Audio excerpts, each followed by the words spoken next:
Hello.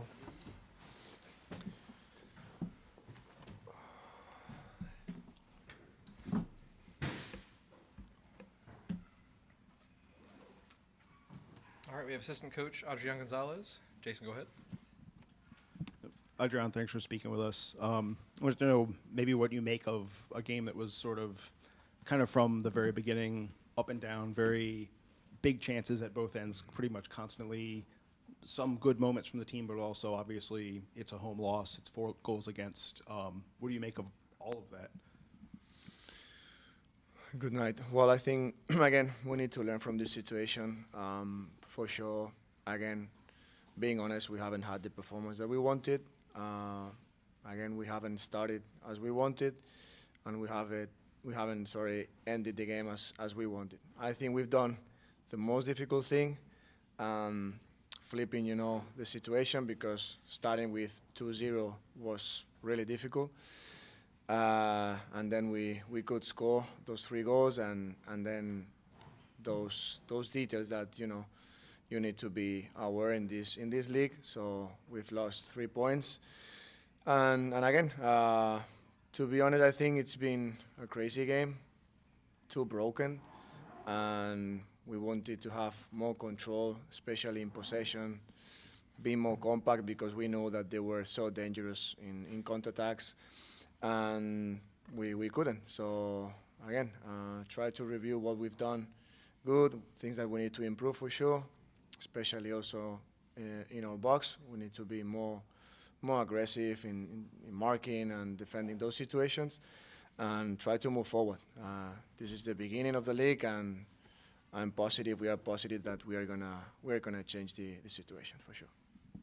What informed the decision to drop Aubrey and bring Sandy into the team?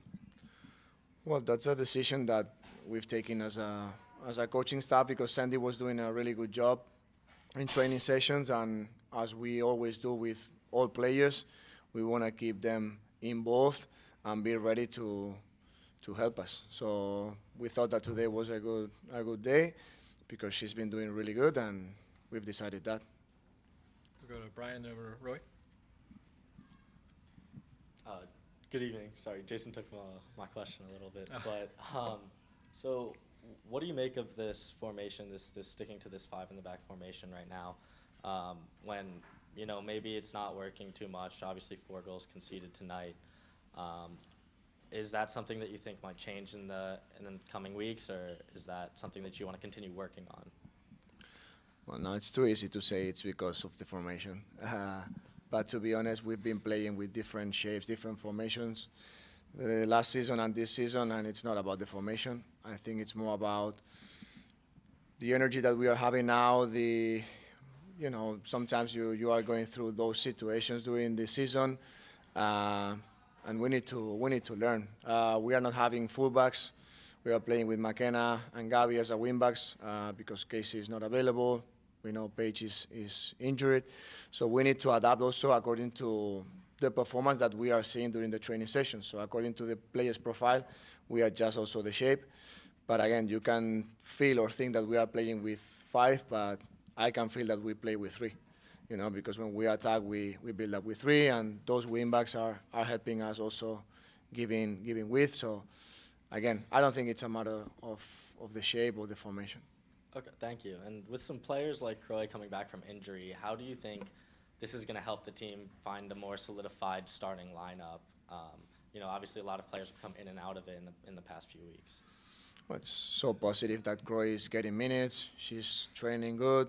She's getting more confidence, and that's positive. We are working to bring players from injuries, and now we can have more options for sure. She needs to keep working, because it's been a while for sure out of the team. And again, we don't like to have as a starting 11 always the same starting. So players need to be aware. They need to be ready to help the team in different positions. We are going to continue changing the shape, changing the formation according to what we feel or what we see during the training sessions. And all of them, they need to be ready. Thank you. We'll go to Roy and then Jimena. Hi, Adrián. Thank you for your time here. I wanted to start by following up on Jason's question about Sandy playing. I was just wondering, seeing her give up the 2 early goals, but then make plenty saves in the second half, but also those 2 more goals. Like, how did you see her composure, confidence, playing style evolve over the course of the game?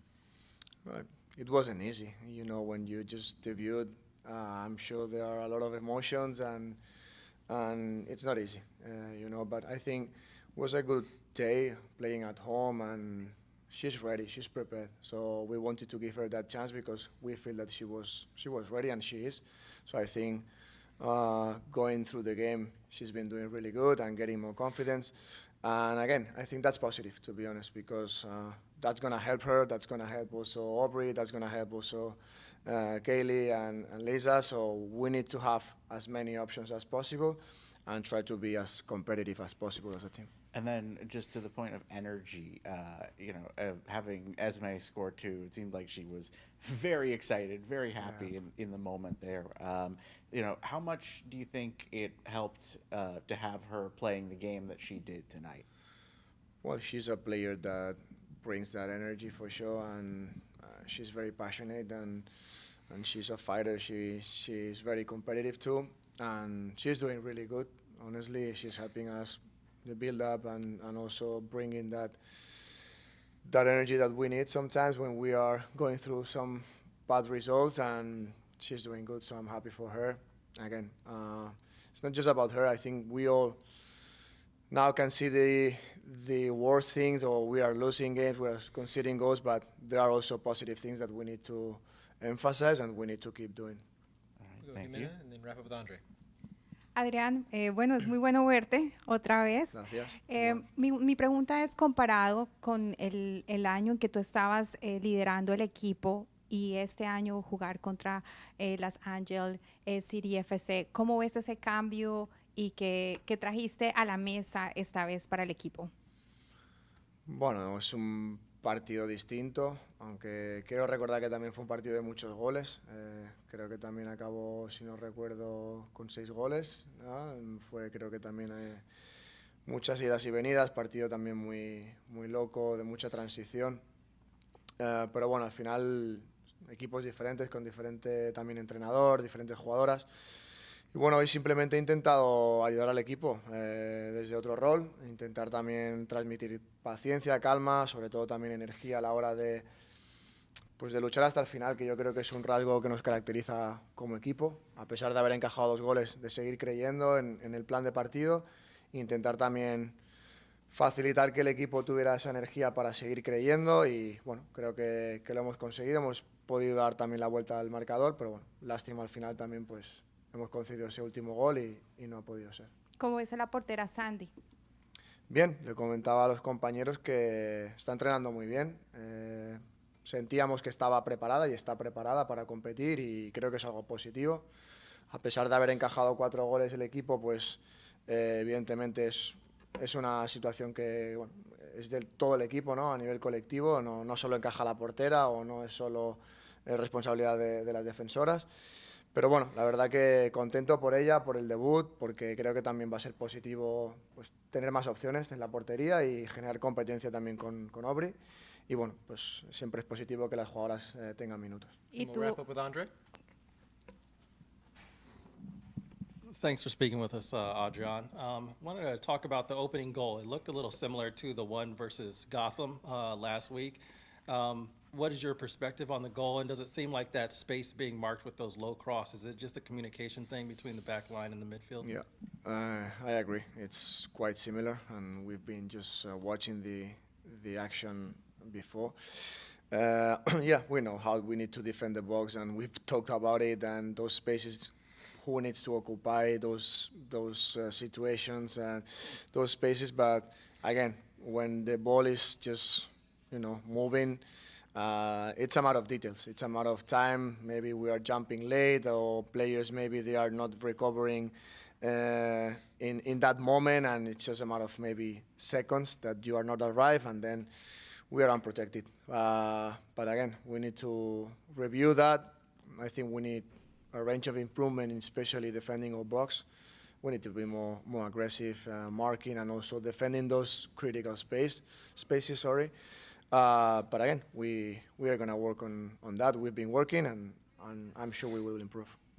Thank you. And I wanted to ask about Gift Monday, a little bit of a more fun question, because it's been kind of amazing to see her come over from Spain and immediately have success in this league. It looks like she's reading the game as well, as transitional as they are, which is a little bit different for her. But how are you assessing her performance, and what was it about her game in Spain that you thought would translate to this league?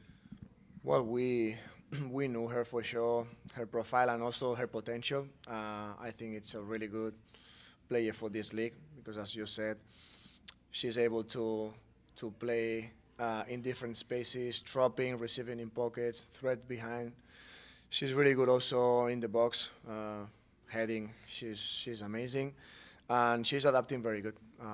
We know that she will need some time, but also players are helping her, and I feel like she's getting more comfortable, more confident, and she's doing really good. So she gave us that strength also, attracting center backs and being a threat also in their box. So really happy for her. Appreciate it. Thank you. Thank you, Adrián. We'll be right back with Gabby Carle and Esme Morgan. Thank you, guys. Appreciate it. Yeah, I appreciate you guys.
All right.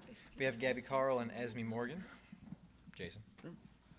Thanks you both for speaking with us. One of the reasons we asked for both of you is that I think both goals kind of played out extremely similarly for Esme. It was Gabby, you kind of recycling across in, someone would flick it on, Esme would get to it. What were you seeing, I guess, for both of you in those moments on these, like the aftermath of a set piece, the recycled phase where maybe the play is still kind of alive, but only if everyone does something right? What were you seeing on both goals? On my side, we had spoken about the fact that on set pieces, on recycling, that they were disorganized and that there was an opportunity to send it back post. So both times you kind of you take that opportunity, and as was there.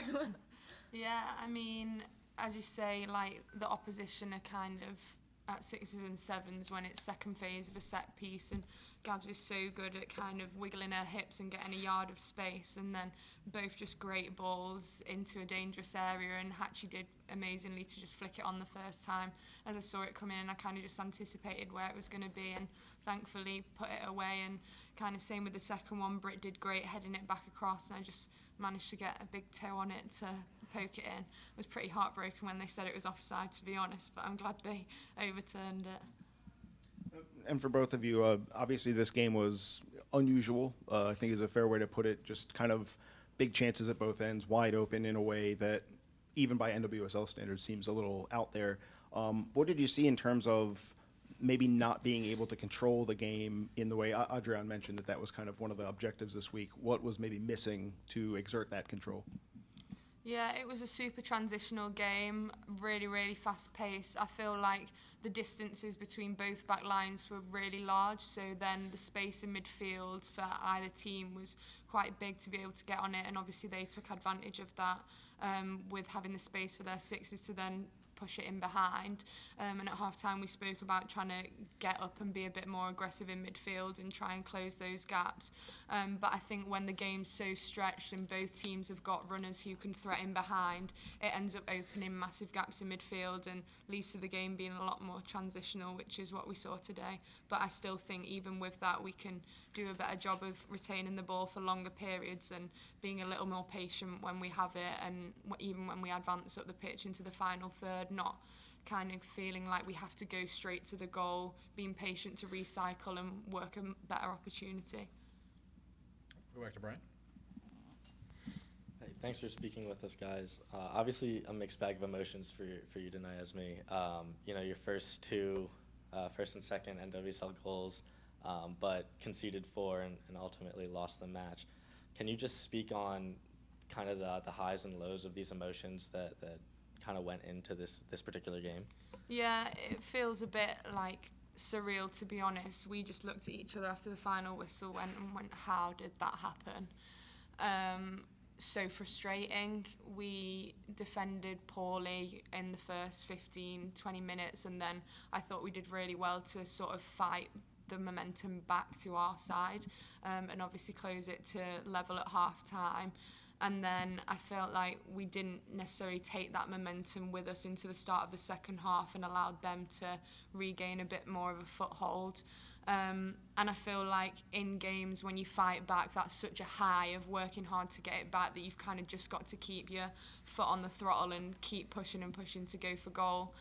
But then maybe that's what cost us at the end, because after getting that equaliser we kept going because we wanted a fourth and we wanted to win the game, but then left us a bit exposed at the back, which allowed them to win the set piece that they eventually scored from. But it is frustrating because we feel like the goals we conceded were soft, and it's just like small details that I could do better, others can do better. It goes to high up the pitch too.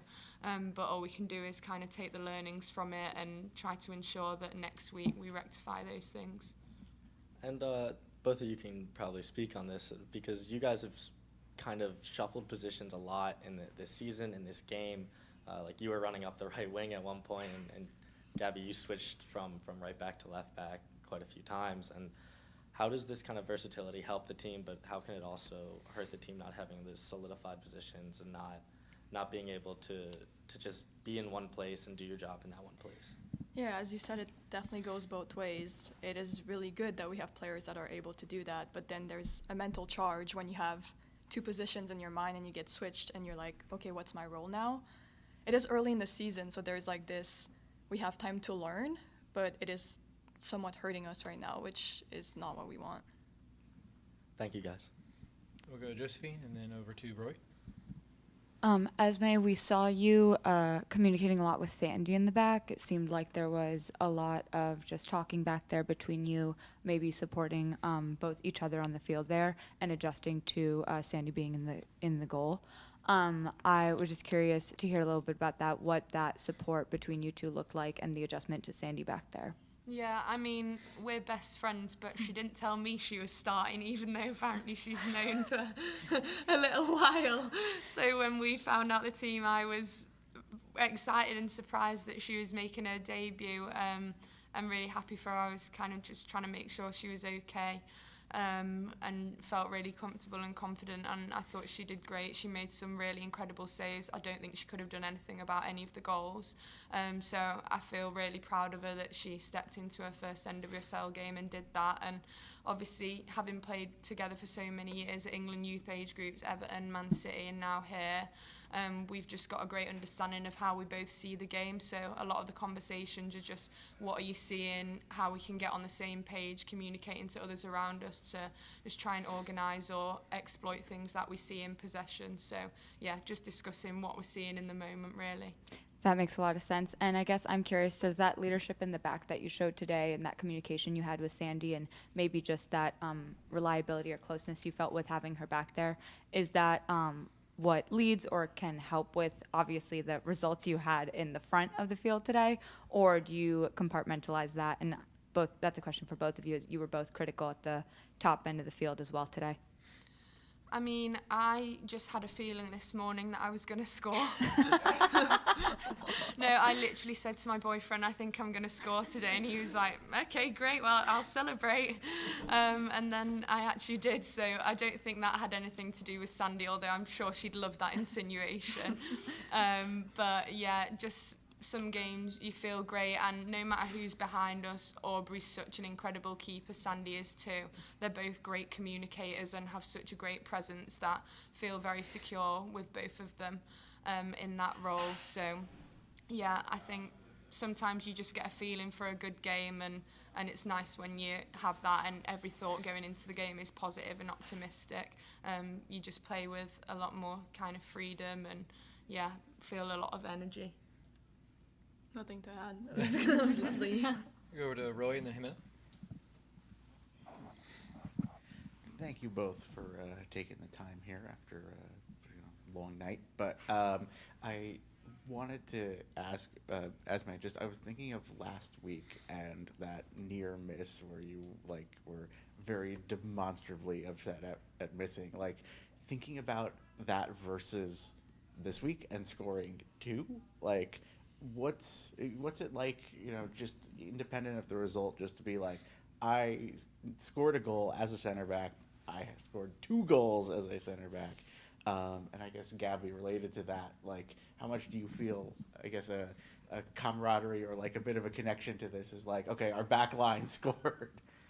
I mean, you absolutely love it when you see a fellow defender score, and 2 goals. I mean, it's amazing, and I'm thrilled for Ez. As she says, sometimes you wake up in the morning and you just have a feeling. And I think when you're a part of a team, it's good to know that you can rely on many people, and you know that on a given day, someone different is going to step up. And Ez tonight was huge for us. Yeah, sorry, what was the first part of the question? Oh, just what was it like versus last week? Yeah, last week. Yeah, I was really upset with my miss last week, especially in the state of the game, because I felt like had I scored that would have given us such a swing in momentum. And I guess I kind of got the perfect opportunity to redeem myself this week with being 2-0 down again, just to be able to try and set us back on the foot to a comeback. So yeah, I was really thrilled in the moment. Obviously, that's died down a bit now with the result. It would have been not a lot nicer had it contributed to a win or at least a draw towards the end of the game. But I haven't scored a goal in a very long time, so I'm grateful that I've kind of broken my duck a little bit, and hopefully the floodgates have opened now. I did check. It was almost exactly, I think, 4 years. Oh gosh, that's so tragic, isn't it? Maybe it'll be a little quicker this time. But Well. but I did want to follow up. I did see you were carrying a Jags jersey that somebody seemed to have given you. I know you're an avowed Jaguars fan. What's the matter with that? Tell him why you're a Jags Yeah, fan. okay. So about why you're a fan and what the sort of can't wait. relationship has been like with the Jaguars spirit overlapping fan base. Well, I support the Jags because my favourite colour is teal. That's not why. Huh? That's not why. What's why then? Trevor Lawrence. Oh well, no, that's afterwards. I was a Jags fan long before Trevor Gabs. Come on, I'm not fair weather. Yeah. So I've been a Jags fan for like 7-8 years since I started first watching the NFL. And yeah, one of the staff just came up to me today and said, this fan wants you to have this Maurice Jones jersey because he's leaving the country and he wants you to have his shirt. And I was like, oh my gosh, thank you so much. He couldn't remember his name. So if you're watching, person who gave me the Jags shirt, thank you so much. I love it. It's really retro, so yeah. Jimena, and then we'll wrap up with Emily. Okay, I have two questions. One is for you, Esme. Was the first goal something that you had worked on it in training with Ashley Hash? Was something that was you were planning before in training? I think just as we said, like having an awareness that the second phase of set pieces would be really important. I knew that Hatchie was likely to win that header, so I kind of just snuck round the back and hoped that she did so that I'd be in with a chance of scoring. But I wouldn't say it's a training ground routine, but our attention is drawn to the fact that on second phase there's disarray in the defensive line and there might be opportunities for us to sort of hook the ball back in and create a second opportunity. Okay, thank you for rectifying that. And for both of you, how was to play under Adrián's coaching supervision? I mean, he is experienced in the sense that we had him for 6 months last year, so it felt very familiar. We trust Adrián. He's a good presence on the bench. He's very motivating, and I think we're lucky that we have him and that he has had that coaching experience last year. Okay. All right, we'll wrap up with Emily. All right, working through sweat and mascara in my eye, so I'm not crying over emotions. I think something that's been brought up a couple of times, both by you and by Adrián, is this concept of consistency, and that the coaching staff actually doesn't likes to mix up the lineups. You talk about the goalkeeper situation. Where do you find that consistency? Where do you find that chemistry if it's not, I mean, whether it's because of injuries or coaching decisions coming from the lineups week in and week out? I think just learning from the things that don't work, kind of reviewing the games and saying, well, actually, this isn't necessarily a tactical thing. This is just something we need to have an understanding of, black and white, in this situation. How do we deal with it? So I feel like getting on the same page with that and having a global understanding for everyone in the team. So no matter who's in what role, we know exactly what we're doing in certain situations. And just having that clarity so that when we're in stressful situations, when the game's chaotic, we've got those principles to fall back on. So I feel like it's just learning from our errors today, which led to goals, errors which led to opportunities, and just working together to put those right on the training pitch, and hopefully the consistency will come with that greater understanding. Yep. And then just a quick, hopefully fun one to wrap. You said you felt like you were going to score a goal, so either of your celebrations, were those planned? Can you take us just quickly through them? My celebrations were not planned, they were just pure emotion in the moment, but I have said to everyone for months, if I score I will do the griddy. So once I got back to my position, I did the griddy, because Hatchie promised. I taught Hatchie to griddy yesterday, and Aubrey actually, and I hope Aubrey griddied on the bench. We'll have to find out. We'll figure that one out. But Hatchie was like, yes. So then I did it with Hatchie. But also I was so pleased that I scored today, because I've got a little cat. I don't know if any of you have seen biscuit. But I said to Heather before the game, Heather, let's do our cats proud today. So I'm glad that I scored for biscuit, but I am just gutted that we couldn't win. It's for biscuit. Maybe. Oh my God. The first one you felt, the second one was for biscuit. That's Well, the second one I didn't really get to celebrate because Yeah. Zell, I'm going to have to speak to her actually. She was shouting in my ear, it's offside, in a Mancunian accent. So I was like, oh, can't celebrate that. But yeah, in the moment, I'm too excited to think of any planned celebrations. I had to wait about a minute till I got back to my position to then execute what I've been telling everyone I would do. But I think that first goal, that was an amazing celebration. You just Thanks, Gab. I just ran. That energy. T was like, I couldn't catch you. No, I gave up too. thank you. All right, thank you, everybody. Thank you, Gabby and Esme. We Thank will you. see you virtually next week. Virtually.